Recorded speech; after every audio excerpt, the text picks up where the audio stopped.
Hello दोस्तों, Nobel bye JPG में आपका स्वागत है। यहाँ पर हम आपको दिलचस्प नोबल से आधारित कहानियाँ पेश है। हर कहानी में जीवन, प्रेम, संघर्ष और जीवन की अनोखी कहानी होती है।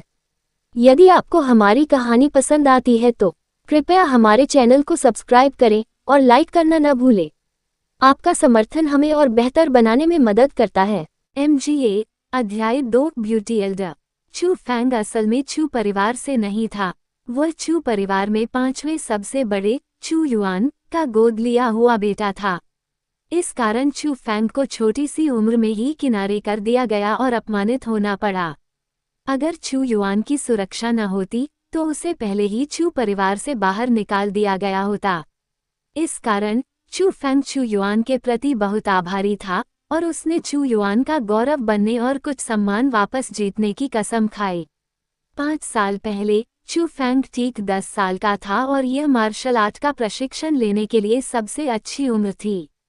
उस समय उनसे प्रशिक्षण को लेकर काफ़ी उम्मीदें थीं, क्योंकि उन्हें लगता था कि खुद को साबित करने का समय आ गया है। हालांकि उसने कभी नहीं सोचा होगा कि 1 महीने के लिए एजो ड्रैगन स्कूल में प्रवेश करने के बाद बिजली उसके शरीर से टकराएगी और उसके डेंटियन में प्रवेश करेगी।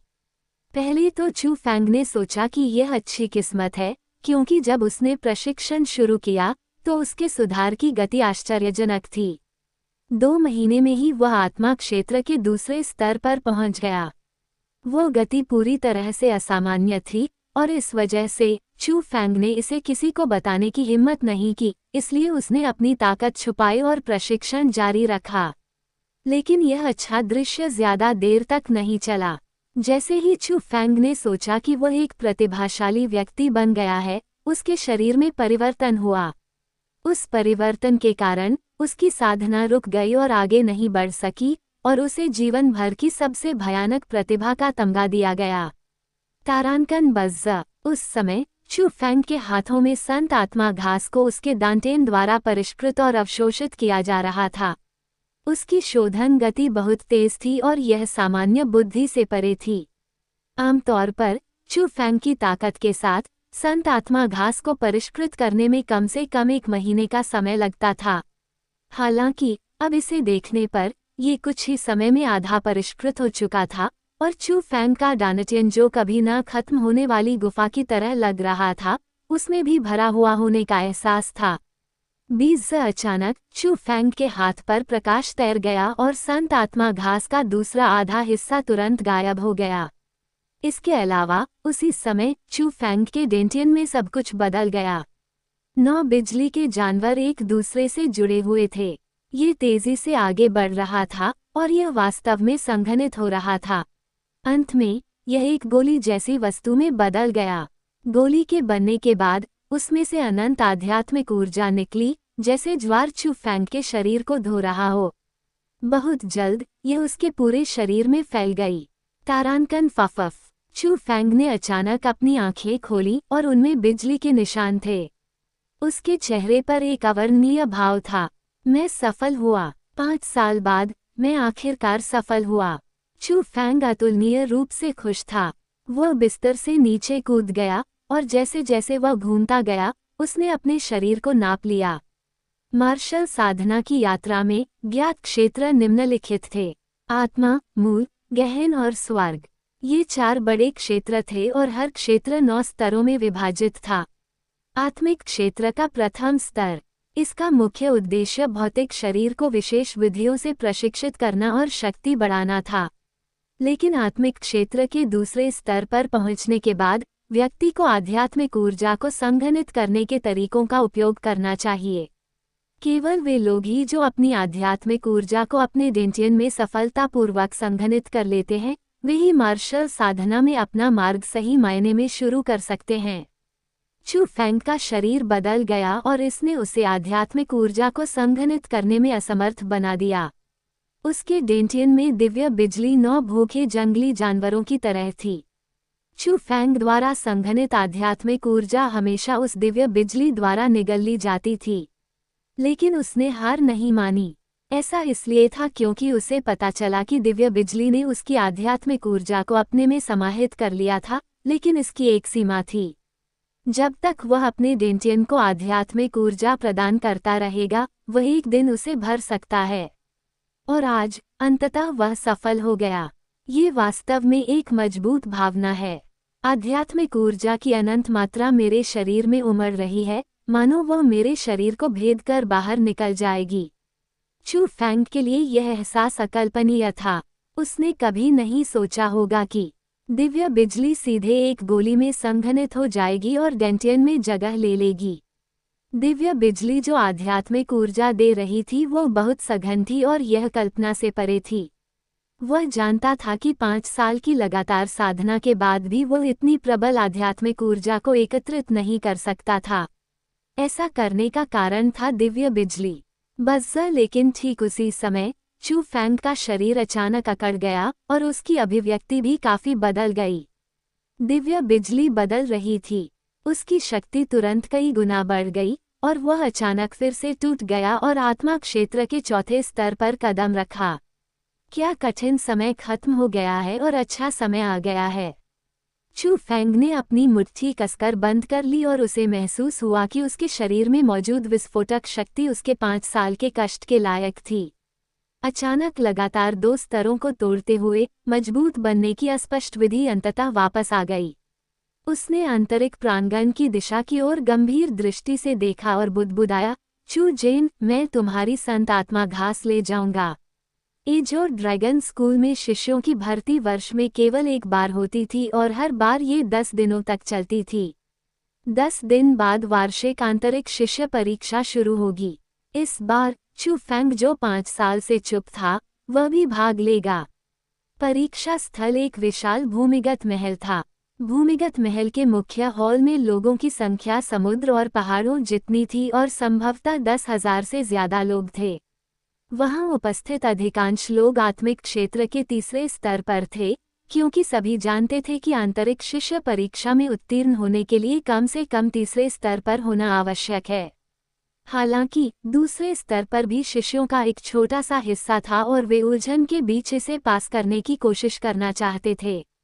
हर साल ऐसे लोग होते थे, लेकिन उनमें से ज्यादातर असफल हो जाते थे।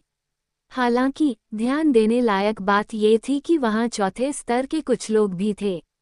वे औसत दर्जे के लोग नहीं थे जो धीमी गति से प्रशिक्षण लेते थे, बल्कि उनमें से कुछ तो प्रतिभाशाली भी थे।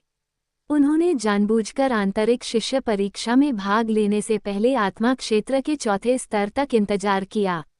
कारण, इनाम के लिए जब कोई तीसरे स्तर पर पहुंच जाता था, तो वह मार्शल कौशल का प्रशिक्षण शुरू कर सकता था। मार्शल कौशल बहुत शक्तिशाली आक्रमणकारी तरीके थे। वे न केवल पूरी ताकत का प्रदर्शन कर सकते थे, बल्कि वे लोगों को उनके शरीर की सीमाओं से परे शक्ति भी प्रदान कर सकते थे। इस कारण से युद्ध कौशल बहुत कीमती थे और यहाँ तक कि पीढ़ियों से चले आ रहे अमीर और शक्तिशाली परिवारों के पास भी ये कौशल नहीं थे। यही कारण था कि सभी प्रकार के परिवारों को अपनी युवा पीढ़ियों को साधना के लिए विभिन्न विद्यालयों में भेजना पड़ता था। प्रत्येक स्कूल में बड़ी मात्रा में मार्शल कौशल थे और एजोर ड्रैगन स्कूल के भीतर, जब तक आप एक आंतरिक कोर्ट शिष्य बन जाते हैं, आप मार्शल कौशल विकसित करना शुरू कर सकते हैं। युद्ध कौशल को भी श्रेणियों में विभाजित किया गया था तथा सबसे कमजोर से लेकर सबसे मजबूत तक 9 श्रेणियां थीं। आंतरिक प्रांगण में सर्वोत्तम मार्शल कौशल पुस्तक केवल रैंक 3 की थी, लेकिन वार्षिक आंतरिक शिष्य परीक्षा में इसे पास करने वाले पहले व्यक्ति को रैंक 4 मार्शल कौशल पुस्तक मिलेगी। यही कारण था कि वे लोग बाहरी कोर्ट में प्रशिक्षण लेना पसंद करते थे और आंतरिक कोर्ट में प्रवेश नहीं करते थे। ये रैंक 4 मार्शल स्किल बुक के लिए था। देखो, क्या ये यांग तियान यू नहीं है? वाह, ये वास्तव में वही है। वह 13 साल की उम्र में ही स्पिरिट रैंक के चौथे स्तर पर पहुंच चुका है। ऐसा लगता है कि इस परीक्षा में पहला स्थान उसी का होगा। लोगों के इस सागर में एक युवक ने लोगों का ध्यान अपनी ओर खींचा। अधिक सटीक रूप से कहें तो वह एक लड़का था। बाहरी प्रांगण में हजारों की संख्या में शिष्य थे और उनमें से अधिकांश अज्ञात व्यक्ति थे। हालांकि जिन मुख्य पात्रों पर लोगों का ध्यान गया, वे अधिकतर प्रतिभाशाली लोग थे, जिनमें से यह यांग तियान यू भी एक था। ऐसा नहीं हो सकता। यांग त्यान यू में चाहे जितनी भी योग्यता क्यों न हो, वह आखिरकार एक बच्चा ही है। उसके लिए प्रथम आना बहुत मुश्किल होगा। एजोर ड्रैगन स्कूल में कई अज्ञात प्रतिभाएं हैं और कभी कभी प्रतिभाशाली लोग औसत दर्जे के लोगों को हरा नहीं पाते हैं। उदाहरण के लिए, वह डुआन युक्सुआन। बाहरी दरबार के एक अन्य शिष्य ने अपनी उंगलियों से एक ठंडे युवक की ओर इशारा किया। उस व्यक्ति का नाम डुआन युक्सुआन था। वह 6 साल से एजोर ड्रैगन स्कूल में है और वह भी मूल रूप से एक अज्ञात व्यक्ति था। लेकिन कुछ महीने पहले उसने अप्रत्याशित रूप से एक आंतरिक शिष्य को हरा दिया जो आत्मा क्षेत्र के चौथे स्तर पर था। इस वजह से उसका नाम व्यापक हो गया और वो बाहरी दरबार का केंद्र बिंदु बन गया। शांत रहो। अचानक एक तेज और स्पष्ट आवाज गूंजी। स्रोत को देखते हुए हर कोई बिना कुछ सोचे समझे देखता रह गया। उन्होंने हॉल में ऊंचे मंच पर एक दर्जन से ज्यादा छायाएं देखीं। उनमें से ज्यादातर बूढ़े लोग थे और वे बाहरी दरबार के बुजुर्ग थे। लेकिन नेता न सिर्फ जवान थी, बल्कि एक खूबसूरत महिला भी थी। महिला ने लाल रंग की स्किन टाइट ड्रेस पहनी हुई थी और यह उसके आकर्षक कर्व्स को उभार रही थी। खास तौर पर ड्रेस के नीचे 2 सीधी, बर्फ सी सफ़ेद टांगें थीं और यह कहा जा सकता था कि वे परफेक्ट थीं। उसका शरीर तो आकर्षक था ही, उसका रूप भी बहुत प्यारा था। गोल आंखें, लाल होंठ और अंडाकार चेहरा, बिल्कुल लोमड़ी के चेहरे जैसा। वो एजोर ड्रैगन स्कूल की प्रसिद्ध सुंदरी सू रॉ थीं। सू रॉ एक उच्च कोटि की पात्र थी। उसने 10 वर्ष की आयु में एजोर ड्रैगन स्कूल में प्रवेश लिया, 12 वर्ष की आयु में आंतरिक प्रांगण में प्रवेश किया तथा 15 वर्ष की आयु में एक मुख्य शिष्य बन गई। लेकिन जैसे ही सभी आशावादी थे और सोच रहे थे कि वो एजोर ड्रैगन स्कूल की एक शिष्या बनेगी, वह अचानक एक एल्डर बन गई। इस परिवर्तन के बारे में किसी को भी अंदरूनी जानकारी नहीं थी और आज तक ये रहस्य ही बना हुआ था तथा लोग इस पर उत्साहपूर्वक चर्चा करते थे। वाह, ये तो सू रॉ है। क्या वह भीतरी प्रांगण में एक बुजुर्ग नहीं थी? वह बाहरी प्रांगण में क्यों आई? सू रॉ के प्रकट होते ही सभी पुरुष शिष्यों ने अपने मुंह खोल दिए और कुछ के मुंह से लार भी टपकने लगी। बाहरी दरबार के शिष्य बहुत युवा थे। उनमें से ज्यादातर किशोर थे और कुछ तो बच्चे भी थे। उनकी उम्र में सू रॉ जैसी परिपक्व महिला उनके लिए सबसे ज्यादा आकर्षक थी। सू रॉ में बड़ों वाली शान नहीं थी। वह भीड़ की तरफ आकर्षक ढंग से मुस्कुराए और धीरे से बोली, परीक्षा के नियम बहुत सरल हैं। मेरे पीछे वाले गेट से प्रवेश करो और दूसरे गेट से बाहर आओ। इसके साथ ही तुम परीक्षा पास कर लोगे। सिर्फ फर्क इतना है कि जो व्यक्ति सबसे पहले पास होगा उसे रैंक 4 स्किल बुक मिलेगी। यह आपको इनर कोर्ट में भी नहीं मिल सकती। लेकिन ध्यान देने योग्य बात यह है कि जो व्यक्ति इस वर्ष प्रथम आएगा उसे एक और विशेष पुरस्कार मिलेगा। किसी के दृष्टिकोण के आधार पर ये पुरस्कार पिछले वाले से भी अधिक कीमती हो सकता है। टिल्डर, ये कहने के बाद सू रॉ ने जानबूझकर स्वर को लंबा कर दिया। पूरे हॉल में मनमोहक वातावरण भर गया।